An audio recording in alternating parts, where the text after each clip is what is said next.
पूर्व औद्योगिक समाजों में अधिकांश जनता गांवों में रहती थी। भारत के लिए भी यह बात सच है। भारत के यह गांव उन राज्यों और साम्राज्यों की रीढ़ बने जिन्होंने अलग अलग काल में भारत के विभिन्न हिस्सों पर राज्य किया। इस वीडियो में हम बात करेंगे प्राचीन भारत के गांवों की और इन पर शासन किनका था। यदि हम अपना आरंभ वैदिक काल से पहले सिंधु घाटी सभ्यता में करते हैं तो हम पाते हैं कि इस सभ्यता की रीढ़ भी गांव थे। परंतु स्रोतों के अभाव के कारण हम यह नहीं कह सकते कि इन गांवों पर अधिकार किसका था और इन गांवों को कैसे संचालित किया जाता था। यदि हम पूर्व वैदिक काल की बात करें, अर्थात उस काल की जिस काल में ऋग्वेद की रचना हुई, तो हम पाते हैं कि हमारे लिए स्रोत भी ऋग्वेद है और ऋग्वेद में उल्लेख आता है ग्रामणी का। अधिकांश विद्वानों का यह मानना है कि ग्रामणी पूर्व वैदिक काल के ग्राम का ग्राम प्रमुख था। जहां उल्लेख इस शब्द का आया है ऋग्वेद में, वहां ग्रामणी को दिखाया गया है कि वह गांव की सेना का नेतृत्व कर रहा है शत्रुओं के विरुद्ध।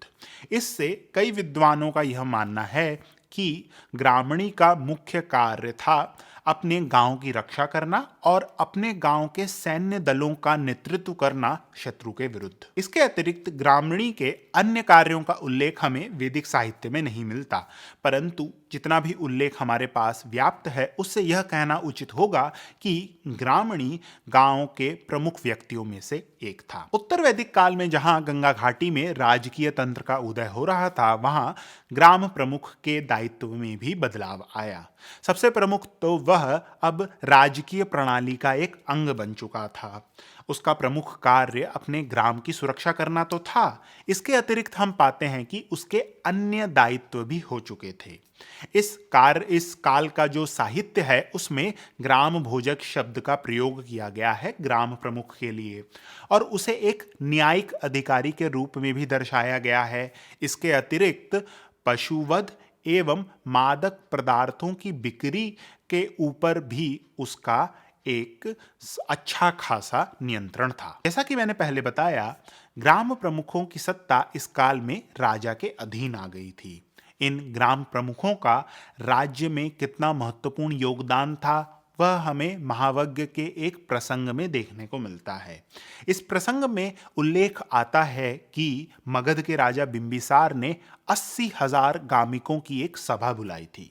गामिक इस समय के साहित्य में ग्राम प्रमुख के लिए प्रयोग किया गया एक शब्द है। इस प्रसंग से यह तो निश्चित है कि 80,000 की संख्या बढ़ा चढ़ाकर बताई गई है, परंतु यह अवश्य दर्शाता है यह प्रसंग कि गामिकों एवं ग्राम प्रमुखों का क्या दायित्व एवं क्या भूमिका थी एक राज्य के उदय में। ग्राम प्रमुख ही वह व्यक्ति था जो राजा के आदेश का पालन एक ग्राम में करवा सकता था। यदि हम अर्थशास्त्र की बात करें तो अर्थशास्त्र में स्पष्ट रूप से बताया गया है कि एक ग्राम प्रमुख का क्या दायित्व है। अर्थशास्त्र में कौटिल्य कई प्रकार के शब्दों का प्रयोग करते हैं ग्राम प्रमुख के लिए। ग्राम स्वामी, ग्रामिक एवं ग्राम प्रमुख जैसे शब्दों का प्रयोग किया गया है। कौटिल्य के माध्यम से हमें पहली बार यह पता चलता है कि ग्राम प्रमुख को राजा द्वारा वेतन कैसे दिया जाता था। कौटिल्य के अनुसार राजा द्वारा ग्राम प्रमुख को एक कर मुक्त भूमि दी जानी चाहिए, अर्थात ऐसी भूमि दी जानी चाहिए जिस पर राज्य कर नहीं लगा सकता। कौटिल्य के अनुसार जो राजा है वह ग्राम प्रमुख के ऊपर उसका अधिकार है। यह मत हमें धर्मसूत्र एवं धर्मशास्त्रों में भी देखने को मिलता है। कई धर्मशास्त्रों में तो यह भी बताया गया है कि ग्राम प्रमुख का जो पद है वह वंशानुगत है, अर्थात एक ग्राम प्रमुख का जो पुत्र है वह भी ग्राम प्रमुख ही होगा। इन ग्रंथों में हमें ग्राम प्रमुख के अधिकारों का वर्णन मिलता है। प्रमुख रूप से ग्राम प्रमुख के दो अधिकार थे। प्रथम तो वह अपने ग्राम का न्यायाधीश था और दूसरा राजा का जो राजस्व था उसको बटोरने का कार्य भी ग्राम प्रमुख का था। इसी कारण से मनु अपने धर्मशास्त्र में ग्राम प्रमुखों को राजा की सत्ता को दुर्बल करने का दायित्व देते हैं। मनु के अनुसार एक ग्राम का जो न्याय और राजस्व है वह दोनों का दोनों ग्राम प्रमुखों के हाथ में है। इसी कारण से वह एक राजा की जो सत्ता है उसे दुर्बल कर सकते हैं।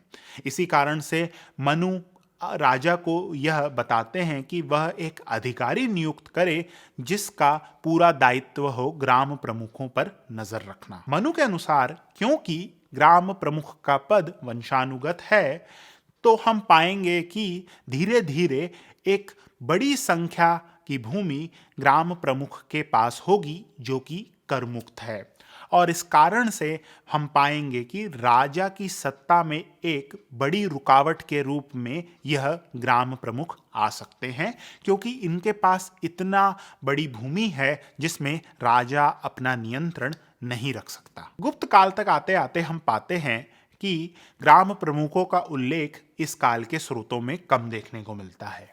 इसका अर्थ यह नहीं कि इस काल में ग्राम प्रमुख नहीं थे, वह थे, परंतु हम यह कह सकते हैं कि ग्राम प्रमुखों का महत्व उतना नहीं था जितना पहले के काल में था।